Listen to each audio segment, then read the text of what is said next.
Hi சினிவர்ஸ். தேரே இஷ்குமின் வழக்கமாகவே தனுஷுடைய படங்கள் அப்படின்னா அவர் எவ்வளோ பெரிய ஆக்டர், எவ்வளோ பெரிய ப்ரொடியூசர் கூட சேர்ந்தாலும் சரி, எவ்வளோ பெரிய டேரக்டர் கூட சேர்ந்தாலுமே சரி, அந்த படத்து மேலே எனக்கு ஒரு சின்ன டவுட்டுங்கிறது இருக்கும். நல்லா இருக்குமா, நல்லா இருக்காதான்னு. ஏன்னா ட்ராக் ரெக்கார்டு இப்படி ஒரு படம் பயங்கர டிசாஸ்டரா இருக்கும், ஒரு படம் பயங்கர சூப்பரா இருக்கும். அப்படிப்பட்டது தான். ஸோ அப்படிப்பட்ட ஆக்டர் தான் தனுஷ். ஸோ அப்படி இருக்கும்போது இவர் வந்துட்டு ஆனந்தல் ராய் கூட ஒரு படம் பண்றாரு அப்படின்னா நான் எந்த ஒரு டவுட்டுமே படாம உட்காந்துருவேன். ஸோ அப்படிப்பட்ட ஒரு டூவோ தான் இந்த டூவோ. ஆல்ரெடி 2 சூப்பரான மேசிவான படங்கள் குடுத்துருக்காங்க. இப்ப 3வதா ஒரு படம். இந்த படம் மேசிவா இருக்கா? என்ன மாரி இருக்கு? அப்படிங்கிறது தான் இந்த வீடியோல பார்க்க போறோம். Let's go. ஃபர்ஸ்ட் பிளாட் என்னன்னு சொல்லிட்டு பார்த்தலாம். சங்கர் அப்படிங்கிற ஒரு பையன் பயங்கர கோவக்காரன்.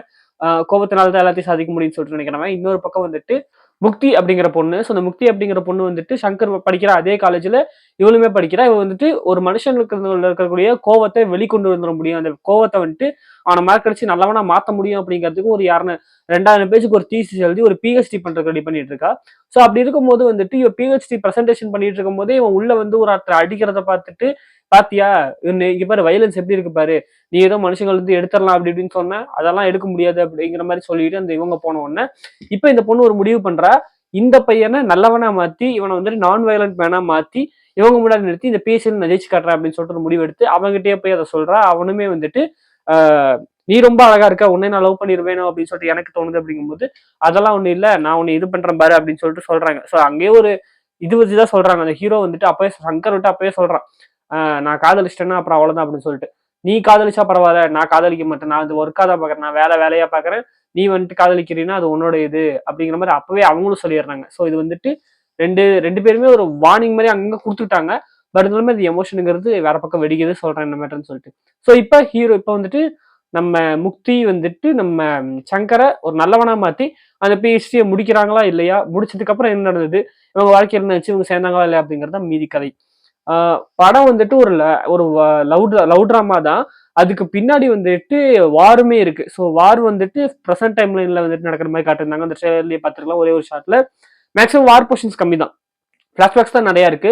வார் போர்ஷன்ஸ்ல வந்துட்டு அந்த பிளாஷ்பேக்ல அந்த சாரி பிரசன்ட்ல வார் சண்டை நடக்கிற அந்த போர்ஷன்ஸ் கம்மி. அது இல்லாம இவங்களுக்குள்ள நடக்கக்கூடிய டிராமான்னு சொல்லிட்டு ஒண்ணு இருக்கு, அது கொஞ்சம் இருக்கு. நான் முன்னாடி என்ன இந்த ட்ரெயிலர் பார்த்துட்டு நினைச்சேன் அப்படின்னா, இது வந்துட்டு ரொம்ப வருஷம் கழிச்சு அந்த காதல் வந்துட்டு அங்க ஏதோ நடந்திருக்கு, ஏதோ நடந்து பிரிஞ்சிருக்காங்க. இப்போ ரொம்ப வருஷம் கழிச்சு ஏதோ ஒரு காரணத்துக்காக இவங்க இங்க வர்றாங்க இந்த பேஸுக்கு.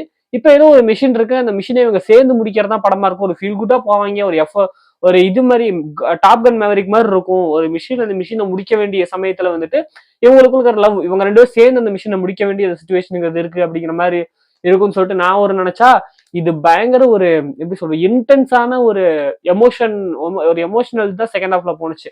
ரொம்ப பயங்கரமா இருந்தது. என்னடா எந்த அளவுக்கு எக்ஸ்ட்ரீம் கொண்டு போவீங்க. அதாவது ஒரு படத்துல வந்துட்டு அந்த கேரக்டர்ஸ் கூட நம்ம ரிலேட் ஆனதுக்கு அப்புறமா அவங்களுக்கு எதுவும் நடக்கூடாதுன்னு சொல்லிட்டு நினைப்போம்.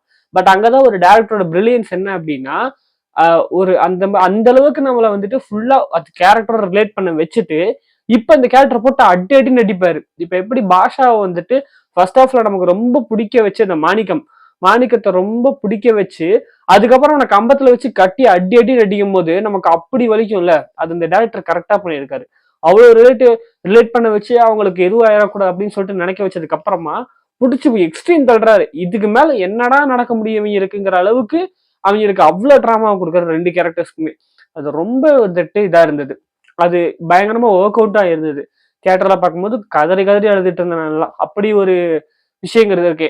ஏன்னா அடுத்தடுத்து அந்த ஃபர்ஸ்ட் ஹாஃப்லயும் சரி செகண்ட் ஹாஃப்லயும் சரி அடுத்தடுத்து அவங்களுக்கு வந்துட்டு அடுத்தடுத்த அடிகள் விழுந்துகிட்டே இருக்கு. அப்படிங்கும்போது எத்தனை அடி தான் தாங்குவாங்க அவங்க ரெண்டு பேருமே. ஸோ ரொம்ப ஒரு இதாக தான் போயிருக்காங்க. ஒரு சைக்காலஜிக்கல் ஒரு லவ் அப்படி இது சாரி சைக்காலஜிக்கல் டிராமா அப்படிங்கிற மாதிரி தான் கொண்டு போயிருக்காங்க.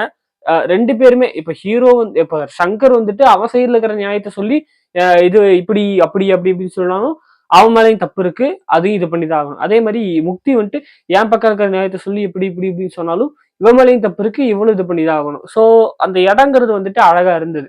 ஏன்னா ஒரு குறிப்பிட்ட இடத்துல ஏன்னா இப்ப இவ வந்துட்டு என்ன சொல்றா, நான் தான் லவ்னு சொல்லவே இல்லைல்ல, நான் உன்னை வந்துட்டு திருத்தன்னு நான் சொன்னேன், நான் வந்துட்டு உன்னை நல்லவனாக்கி என்னுடைய பேசிக்கு தான் இது பண்ணிக்கிட்டேன், அதுக்கு எப்படி வந்துட்டு இதாகும், நான் தான் லவ்னு சொல்லவே இல்லையா அப்படின்னு இவ சொல்றா. இவன் என்ன சொல்றான், நீ லவ் இல்ல அப்படின்னா என்னை எதுக்கு நீ யூபிஎஸ்சி படிக்க சொன்ன, யூபிஎஸ்சி படிச்சுட்டு நான் வந்துட்டு யூபிஎஸ்சி படிச்சுட்டு வந்துடுறேன் 3 வருஷம் சொல்லும்போது அப்பயே சொல்லியிருக்க வேண்டியதானே, நான் யூபிஎஸ்சி படிச்சாலுமே நான் வந்துட்டு உன்னை கல்யாணம் பண்ணிக்க மாட்டேன்னு சொல்லிட்டு அப்பயே சொல்லியிருக்க வேண்டியதானே இவனும் சொல்றான். ஸோ ரெண்டு பேர் சைட்லயுமே தப்பும் இருக்கு சரியும் இருக்குங்கிற அந்த சுச்சுவேஷன்ல நம்மளால யாரையுமே குத்த சொல்ல முடியாதுங்கிறது ஏற்படுது. இதுவும் ஒரு டைரக்டர் பிரில்லியன்ஸ் தான். ஒரு கேரக்டர்ஸ் நம்ம ஈஸியா சொல்லிடலாம், இவன் இப்படி பண்ணியிருந்தா இப்படி முடிஞ்சிருக்கும், அப்படி பண்ணியிருந்தா அப்படி முடிஞ்சிருக்கும்னு சொல்லிட்டு. பட் அந்த சுச்சுவேஷன் ரொம்ப இதா மாத்தி சுச்சுவேஷனையோ இல்ல அவங்களோட பாயிண்ட் ஆஃப் வியூவையோ ரொம்ப ஒரு எங்கிட்டு எங்கிட்டு திரும்பினாலும் அடி விழுகுங்கிற அளவுக்கு சுச்சுவேஷனை கொண்டு போயிட்டு இது பண்ணும்போது ஆடியன்ஸ் இந்த மாதிரி கேள்வி கேட்க மாட்டாங்க. அது ரொம்ப சூப்பரா இருந்துச்சு. ஆக்டிங் வந்துட்டு மேசிவ். 2 பேருமே கிருத்திசனன் வந்துட்டு இவ்வளவு சூப்பரான ஆக்டர்ஸுங்க எல்லாம் தெரியாது. சரி ஒரு ஃபேரி டெய்ல் மாதிரி வருவாங்க போலன்னு நினைச்சா அவங்க செகண்ட் ஹாஃப்ல வந்துட்டு அப்படி ஒரு ஆக்டிங் ரெண்டு ரெண்டு பேருமே போட்டி போட்டு நடிச்சிட்டு இருக்காங்க எங்க ஃப்ரேம்ல. அவ்வளவு பயங்கரமா இருந்தது. எனக்கு ரொம்ப பிடிச்சிருந்தது. அண்ட் ஏஆர் ரஹ்மான் சொல்லவே வேணாம். மியூசிக் வந்துட்டு அமேசிங். பயங்கரமா இருந்தது. அதுவும் அந்த அம்பிகா பத்தி ரெஃபரன்ஸ் வரும்போது அது என்ன மேட்டருங்க சொல்றேன். அம்பிகா பத்தி ரெஃபரன்ஸ் வரும்போது அந்த மியூசிக் வந்த உடனே அப்படியே ஒரு கூஸ் பம்ப்ஸ் தான். பயங்கரமா இருந்தது. நான் அந்த இன்டென்ஷனலாவே அந்த அம்பிகா பத்தி ரீரிலீஸ்க்கு நான் போல. ஏன்னா அந்த கிளைமேக்ஸ் மாத்திட்டாங்க அப்படிங்கறது. ஸோ இதுதான் எனக்கு ஒரு சாட்டிஸ்ஃபைங்கா இருந்தது. இங்க அந்த ரெஃபரன்ஸ் வந்தது வந்துட்டு எனக்கு ரொம்ப சாட்டிஸ்ஃபைங்கா இருந்தது. சாங்ஸுமே ரொம்ப சூப்பரா இருந்துச்சு. எல்லா சாங்ஸும் நான் ஹிந்தியில கேட்டிருந்தேன். நான் தமிழ் வெர்ஷன் வந்து தியேட்டரிக்கல்ல பார்த்தேன். பட் தியேட்டரிக்கல்ல தமிழ் வெர்ஷனுமே நல்லா இருந்தது. ரொம்ப பெருசா அந்த அர்த்தங்களை மாத்தாம அழகா பண்ணியிருக்காங்க. பட் எனக்கு ஹிந்தி வெர்ஷன்ல இன்னொரு டைம் பார்க்கணும். அண்ட் கேரக்டரா பார்க்கும்போது நம்ம சங்கர் அப்படிங்கிற அந்த கேரக்டர் வந்துட்டு அவங்களுடைய ரூரல் வேல்டி சென்னை தான் அப்படிங்கிற மாதிரி தான் காமிச்சிருக்காங்க. இவங்க அப்பா ஒரு 12 வருஷத்துக்கு முன்னாடி சென்னையில இருந்து இங்க வந்துட்டாரு அப்படிங்கிற மாதிரி. ஸோ ஒரு ஒரு சீன் வந்துட்டு ஒரு லாங் லென்த்தி ஒரு எமோஷனல் சீன் வந்துட்டு ஃபுல் தமிழே நடக்குது போல. தமிழ் வெர்ஷன்ல பார்த்ததுனால எல்லாருமே எல்லா படம் ஃபுல்லுமே தமிழ்ல இருக்கு. பட் தெரில. பட் நான் கொஞ்சம் கவனிச்சு பார்க்கும்போது மீதியெல்லாம் ஹிந்தி தமிழ் டப் பண்ணியிருக்காங்க. பட் இந்த சீன் வந்துட்டு ஃபுல் தமிழ்ல தான் இருக்கு அப்படிங்கிறது புரிஞ்சுது. ஏன்னா கேரக்டர்ஸா இப்ப நீ கதை உள்ள போய் பார்த்தா இவங்க எல்லாருமே ஹிந்தி ஆட்கள் தான். டெல்லியில தான் கதை நடக்குது. ஸோ அங்க இவங்க மட்டும் தமிழ் ஆட்கள் அங்க போய் வடக்குல வாழ்ந்துட்டு இருக்காங்க அப்படிங்கிற மாதிரி. ஸோ இப்ப அவங்க அப்பாவுக்கும் பையனுக்கும் ஒரு எமோஷனல் சீன் வந்துட்டு ஒரு தனியா அந்த ஸ்கூட்டர்ல வரும்போது அங்க வந்துட்டு இவங்க ஃபுல் அண்ட் ஃபுல் தமிழ்லே தான் பேசுறாங்க. ஃபுல்லா தமிழ்ல தான் பேசுறாங்க. ஸோ அது லிப்சிங்க்ல எனக்கு தெரிஞ்சது. நான் ஹிந்தி வெர்ஷன் பார்க்கும்போது இது ரொம்ப இதா இருக்கும். இதுதான் ஒரு நல்ல விஷயமும் கூட. அந்தந்த லாங்குவேஜ் இது பண்ணி ஒரு ஒரு ஒரு லாங்குவேஜ் அந்த படம் எடுத்தாலுமே அந்த படத்துல இருக்கிற கேரக்டர்ஸ் வந்துட்டு வேற வேற லாங்குவேஜஸ் கேரக்டர்ஸுங்கும் போது அவங்க அந்த லாங்குவேஜ்லயே சீன்ஸ் வைக்கிறதுங்கிறது ஒரு அழகான விஷயம். இதான் சினிமா வந்துட்டு சூப்பரா இது பண்ணது. இன்னொரு இதுதான் வந்துட்டு பயங்கரமான விஷயம். ஸ்பாய்லர் தான். பட் இருந்தாலும் நான் சொல்றேன், இது வந்துட்டு உங்களுக்கு படம் பார்க்கறதுக்கு ஒரு தூண்டுதலா இருக்கும் அப்படின்னு சொல்லி சொல்றேன். ஒரு ஆர்ட் அப்படிங்கிறத வந்துட்டு ஒரு எப்படி சொல்றது, ஆர்ட்டை வச்சுட்டு நீங்க என்ன வேணா பண்ணலாம். உங்க கையில வந்துட்டு ஒரு உலகத்தை உருவாக்குற கொடுத்த மாதிரி. ஸோ அப்படி இருக்கும்போது அதை ரெஸ்ட்ரிக்ட் பண்ணிக்கிட்டோ இல்ல இது இப்படிதான் பண்ணணும்னு சொல்லிட்டு ஒரு பேட்டர்ன் போட்டுக்கிட்டோலாம் ஒர்க் பண்ண வேண்டிய அவசியம் கிடையாது. அது உள்ள பண்ணலாம் சினிமா அப்படிங்கும்போது. அந்த ஆர்ட்ங்கிறது எவ்வளவு அழகானது, அது எப்படி போய் எங்க போய் கனெக்ட் பண்ணி எப்படி ஒரு எமோஷனை கொடுக்கலாங்கிறது இந்த படத்துல இருக்கு. அம்பிகா பத்தி படத்துல ஃப்ரெண்டு கேரக்டர் ஒருத்தர் இருப்பார்ல நம்ம குந்தனுக்கு, அந்த கேரக்டர் இப்ப காசியில ஒரு ஒரு பண்டிதா இருக்காரு. அவரு வந்துட்டு இந்த இது ஈமச்சடங்கு பண்றதுக்கு வந்துட்டு ஒரு பண்டிதா இருக்காரு. இப்ப இங்க நம்ம கேரக்டர் நம்ம சங்கர் வந்துட்டு அவருடைய அப்பா இறந்ததுக்கு அப்புறமா அவரை கொண்டு போய் காசியில கரைக்கிறதுக்காக காசிக்கு போறாரு. அங்க இவரை பார்த்துட்டு உனக்கு வந்துட்டு காதல்ல தோல்வியா, உனக்கு காதல் தான் பிரச்சனையான்னு சொல்லிட்டு பேசுறாரு. ஸ்டார்டிங்ல வந்துட்டு இந்த ஆள் எங்கேயோ பார்த்த மாதிரி இருக்கு, எனக்கு அங்கேயே தோணுச்சு. இந்த ஆள் எங்கேயோ பார்த்த மாதிரி இருக்கு, எந்த படத்துல பார்த்தோம் இந்த ஆக்டர்ன்னு சொல்லிட்டு யோசிச்சுட்டே உட்காந்துட்டு இருந்தா திடீர்னு சொல்றாரு, எனக்கு ஒரு ஃப்ரெண்ட் இருந்தான், அவனும் இப்படிதான் காதலுக்காக பின்னாடியே ஓடிட்டே இருந்தான், அந்த காதல் அவனுக்கு கிடைக்கவே இல்லை, கடைசியில செத்துதான் போனான் அப்படின்னு சொல்லுவோம். பின்னாடி அம்பிகாபதி மியூசிக் வருது. ஏய் என்னடா இது அப்படின்னு சொல்லிட்டு அப்படியே ஒரு யூனிவர்ஸ் கனெக்ஷன் மாதிரி கொடுத்துருக்காங்க. பட் பெருசா அதை ஃபுல்லா அவன மாதிரியே நீ இருக்க அப்படிங்கிற மாதிரிலாம் சொல்லல. பட் அது ஒரு சின்ன ஒரு ரெஃபரன்ஸ் மாதிரி முதல்ல வந்து அந்த ப்ரோமோல தெரியும். நான் ஃபர்ஸ்ட் அந்த வீடியோலே சொல்லியிருப்பேன். சினியபிடி ஸ்டுடியோ அது 1.5 வருஷம் இருக்கும்னு சொல்லிட்டு நினைக்கிறேன்.